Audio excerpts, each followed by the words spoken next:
Hi friends, welcome to వని వంటిల్లు. ఈరోజు మనం ముల్లంగితో పచ్చడి ఎలా తయారు చేసుకోవాలో చూద్దాం.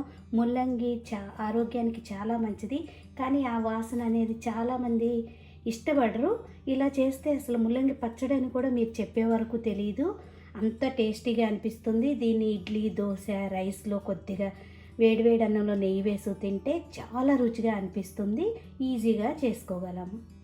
ముల్లంగి పచ్చడికి కావలసిన పదార్థాలు: ముల్లంగిని ఇలా ఒక చిన్న ముల్లంగి తీసుకుని ఇలా ముక్కలు కోసి తీసుకోండి. ఒక ఉల్లిపాయ, చిన్న ఉల్లిపాయని ఇలా ముక్కలు కోసి తీసుకోవాలి. నిమ్మకాయ సైజు అంత చింతపండు, 4 వెల్లుల్లి గబ్బాలు, మీ స్పైస్ని బట్టి ఎండుమిరపకాయలు తీసుకోండి. నేను ఇట్లా ఒక 10 ఎండుమిరపకాయలు తీసుకున్నాను.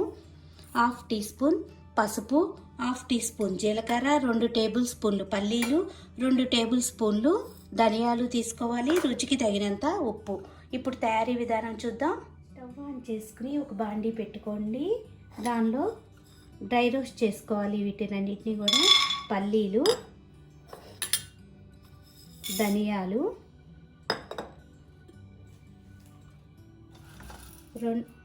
2 టేబుల్ స్పూన్లు శనగపప్పు కూడా వేసుకోండి. జీలకర్ర వేసి కొద్దిగా వేయించుకోవాలి. కొద్దిగా పల్లీలు ఇవన్నీ వేగాక ఎండుమిరపకాయలు వేసి వేయించుకోవాలి. ఇవన్నీ కూడా లో ఫ్లేమ్లో పెట్టుకుని వేయించుకోండి. ఈ ధనియాలు ఇవన్నీ మంచి సువాసన వచ్చే వరకు వేయించుకోవాలి. ఇలా వేయించుకున్న వాటిని ఒక మిక్సీ జార్లోకి తీసుకుని పక్కన పెట్టుకోండి. ఇప్పుడు అదే ప్యాన్లో 2 స్పూన్లు ఆయిల్ వేసుకోండి. ఇప్పుడు దానిలో 4 వెల్లుల్లి గబ్బాలు, ఆనియన్స్, ఉల్లిపాయలు వేసి కొద్దిగా వేగాక ముల్లంగిని వేసి వేయించుకోవాలి.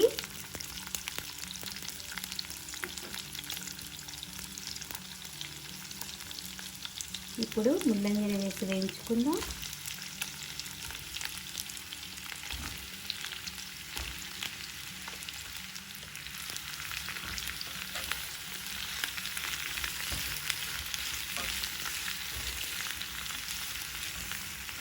ముల్లంగి ఇలా వేగాక ఇప్పుడు స్టవ్ ఆఫ్ చేసుకుని దీన్ని పూర్తిగా చల్లారనివ్వాలి. ఇప్పుడు మనం వేయించుకున్న ఎండుమిరపకాయల్ని దానిలో రుచికి తగినంత ఉప్పును వేసుకుందాం.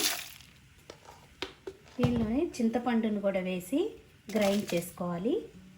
ఇలా గ్రైండ్ చేసుకున్న దానిలో ఇప్పుడు చల్లారిన ముల్లంగిని వేసి బరకగా గ్రైండ్ చేసుకోవాలి.